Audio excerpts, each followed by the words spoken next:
Welcome to Mysteries in Crime, where we delve into the shadows of humanity's darkest deeds. Tonight, we explore the unsolved case of Joyce Malecki, a chilling mystery from Baltimore in the fall of 1969. Can you uncover the hidden clue in tonight's story? Could Joyce Malecki's murder be connected to the disappearance of Sister Catherine Cesnik, or do you believe it was a completely separate crime? Let us know your thoughts in the comments. In November of 1969, 20-year-old Joyce Malecki vanished while running errands near Baltimore, Maryland. Just days later, her body was discovered in a remote area. Her murder remains unsolved. Despite numerous leads and suspects, the truth behind Joyce's tragic fate has eluded investigators for more than 50 years. It was a cold November morning when Joyce Malecki's body was discovered on November 13th, 1969, 2 days after her disappearance. She was found in a secluded area near Little Patuxent River, her body partially submerged in the murky water. The scene was haunting.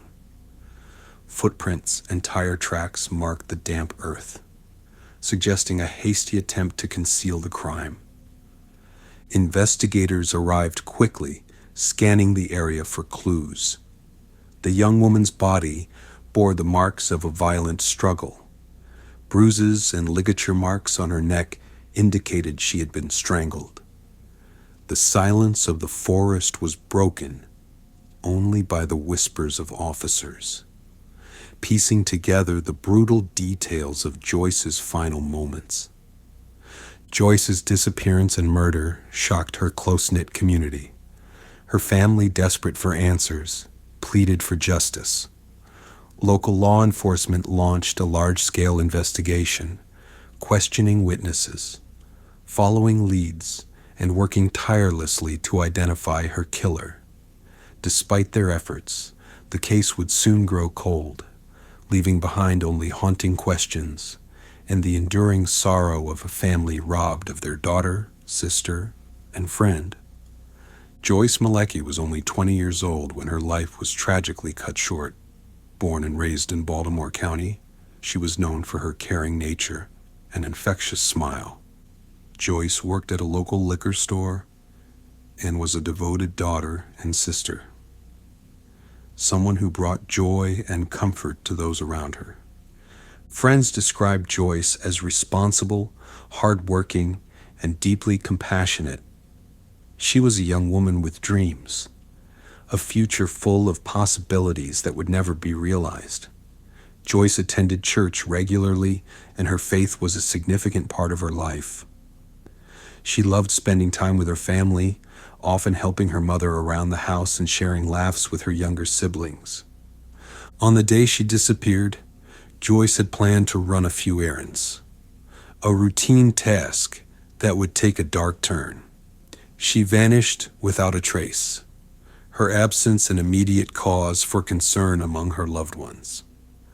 The pain of losing Joyce was amplified by the uncertainty of her murder, the unanswered questions that lingered for years. Even as time passed, Joyce's family refused to let her memory fade. They held on to hope that justice would be served, that one day the truth would come to light. But as the years stretched into decades, the search for answers would become a painful, unanswered plea for justice. From the earliest days of the investigation, law enforcement identified several potential suspects in Joyce Malecki's murder. Among them was a priest named Father Joseph Maskell, a controversial figure known for his alleged involvement in other crimes within the Baltimore community. Father Maskell was later linked to the infamous murder of Sister Catherine Cesnik, who disappeared just days before Joyce.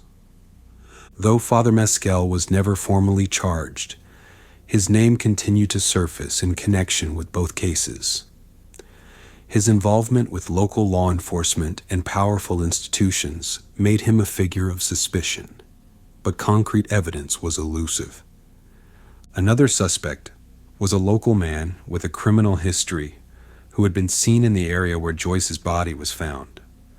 Investigators pursued leads and interviewed witnesses, but each suspect seemed to slip through their grasp. Theories abounded, ranging from random violence to a calculated cover-up tied to larger conspiracies. Over the years, several witnesses came forward with troubling stories, accounts of threats, intimidation, and fear. Despite repeated efforts to identify Joyce's killer, no one was ever arrested or charged. The specter of her murder loomed over Baltimore, an open wound that refused to heal, a chilling reminder that justice had yet to be served. On the afternoon of November 11th, 1969, Joyce Malecki left her home in Baltimore County to run a few errands. She had planned to stop by a shopping center and a nearby bank, but she never returned. Her family immediately reported her missing, sensing that something was terribly wrong. 2 days later, on November 13th, Joyce's body was discovered in a remote, wooded area near Little Patuxent River, her lifeless form partially submerged in the cold, murky water. The scene was both haunting and unsettling, with evidence of a violent struggle etched into the surrounding environment. Investigators noted bruises and ligature marks around Joyce's neck, indicating that she had been strangled. Her clothing was disheveled, suggesting a possible sexual assault, though the details were never publicly confirmed. The tire tracks and footprints near her body indicated that her killer had gone to great lengths to conceal the crime, dragging her body to the secluded spot before fleeing into the darkness. Law enforcement meticulously combed the area for evidence. They found small traces of hair, fibers, and other forensic clues. But in an era before advanced DNA technology, these leads provided little concrete evidence. Witnesses reported seeing a suspicious vehicle near the location where Joyce was last seen, a dark sedan driven by an unidentified man. Despite their best efforts to identify the driver, investigators hit a wall. Rumors began to circulate within the community, with some suggesting that Joyce's murder might be linked to other crimes in the area. The recent disappearance of Sister Catherine Cesnik, a local nun who vanished just days before Joyce, added an eerie layer of suspicion. The possibility of a connection between the two cases was both compelling and chilling. As the investigation unfolded, the brutality of Joyce's murder left a lasting impression on those involved. Officers described the scene as one of the most disturbing they had encountered. The violent nature of the crime pointing to an individual with deep-seated rage. The question lingered: was this a crime of opportunity, or was Joyce specifically targeted by someone she knew? In the days following her discovery, law enforcement interviewed dozens of people, from family members to known offenders in the area. Each potential lead seemed to bring a glimmer of hope, only to fade away under the weight of inconclusive evidence. The case grew colder by the day, as if the truth were slipping through the cracks of time. As years passed, advancements in forensic science led to renewed efforts to solve the case. DNA testing was conducted on the evidence collected at the scene, but without a match in the system, the results provided no new breakthroughs. The question of who killed Joyce Malecki remained unanswered, a chilling reminder of a life stolen far too soon. In the immediate aftermath of Joyce Malecki's murder, law enforcement spared no effort in their pursuit of justice. Detectives worked tirelessly, questioning witnesses, canvassing the area, and gathering every piece of available evidence. The investigation involved both local police and federal agents, with the FBI taking an interest due to the proximity of Joyce's disappearance to a nearby military installation. Despite their best efforts, the investigation faced numerous challenges. Witnesses were reluctant to come forward, and critical leads often led to dead ends. The possibility of a link between Joyce's murder and the disappearance of Sister Catherine Cesnik created additional pressure as investigators sought to determine whether the two cases were connected. Over the years, law enforcement revisited the case multiple times, hoping that new technology or a fresh perspective might finally uncover the truth. But despite their dedication, the case remained unsolved. The forensic challenges in the Joyce Malecki case were significant. In 1969, forensic science was still in its early stages, and many of the advanced techniques used today were unavailable. Investigators collected hair, fibers, and other trace evidence from the scene. But without DNA analysis, these clues provided limited information. Decades later, as DNA technology became more sophisticated, authorities conducted new tests on the evidence. However, no matches were found in existing databases, leaving investigators with few leads. The passage of time also presented challenges, as potential witnesses grew older and memories faded. Despite these obstacles, law enforcement remained committed to solving the case. Forensic experts re-examined every piece of evidence, hoping that even the smallest detail might lead to a breakthrough.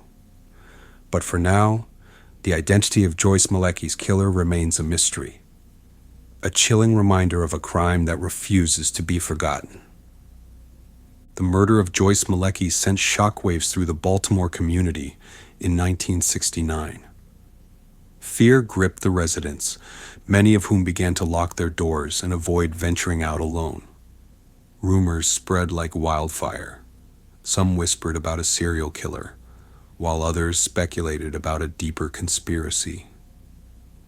The tragedy of Joyce's death created an atmosphere of unease that lingered for years, casting a shadow over the neighborhood. Joyce's family became vocal advocates for justice, pleading for answers and keeping her memory alive. Despite the passing of time, the public's interest in the case never completely faded. Local newspapers and television stations covered Joyce Malecki's murder extensively, often drawing comparisons to the disappearance of Sister Catherine Cesnik. Journalists speculated about potential links between the two cases, fueling theories of a larger, more sinister plot. As the investigation dragged on, media coverage shifted between hope and frustration. Reporters highlighted the family's grief and the community's fear, painting a picture of a city desperate for justice. Though interest waned over the decades, occasional articles and documentaries revisited Joyce's story, reminding the public of an unsolved mystery that had yet to be resolved. Over the years, numerous theories emerged about who might have killed Joyce Malecki. One of the most persistent involved Father Joseph Maskell, a priest suspected of other crimes within the Baltimore community. Though Maskell was never formally charged, many believed he was connected to both Joyce's murder and the murder of Sister Catherine Cesnik. Other theories suggested that Joyce was targeted by someone with a military connection, given the proximity of her disappearance to Fort Meade. Some investigators speculated that Joyce's murder was the result of a random act of violence, while others believed it was part of a larger conspiracy. Despite extensive investigations into these theories, no conclusive evidence ever emerged. Joyce's case remains an enigma, a puzzle with missing pieces that continue to haunt those who seek the truth. Unfortunately, Joyce Malecki's case never made it to trial. Despite the identification of several key suspects over the years, a lack of concrete evidence meant that no one was ever arrested or charged with her murder. The Malecki family's quest for justice was met with frustration and heartbreak as one lead after another turned cold. They worked tirelessly to keep Joyce's memory alive, speaking out in interviews and attending memorials held in her honor. Law enforcement continued to revisit the case over the decades, hoping that new evidence or modern technology might finally provide answers. But despite their efforts, the murder of Joyce Malecki remains unsolved, a painful reminder of justice delayed and a life stolen too soon. More than 50 years later, the murder of Joyce Malecki remains an unsolved mystery. Questions linger. Was she targeted by someone she knew, or was she the victim of a random attack? Could her murder be connected to the disappearance of Sister Catherine Cesnik? The truth remains elusive, and those who loved Joyce continue to seek answers. The unsolved nature of this case stands as a chilling reminder that justice is not always served, and yet hope endures that one day the person responsible for this horrific crime will be unmasked. The murder of Joyce Malecki left a lasting impact on Baltimore, a reminder of the darkness that can lurk even in familiar places. Her case became a symbol of the city's struggle for justice, inspiring other families to fight for answers in their own unsolved cases. Joyce's story has been featured in documentaries and true crime discussions, sparking renewed interest in her case. The questions that surround her murder continue to resonate, and the fight for justice remains ongoing. Did you catch the hidden clue in today's story? What are your thoughts on the Joyce Malecki case? Could Joyce Malecki's murder be connected to the disappearance of Sister Catherine Cesnik? Or do you believe it was a completely separate crime? Let us know in the comments below. Thank you for joining us on Mysteries in Crime. As always, stay curious, stay vigilant, and stay safe.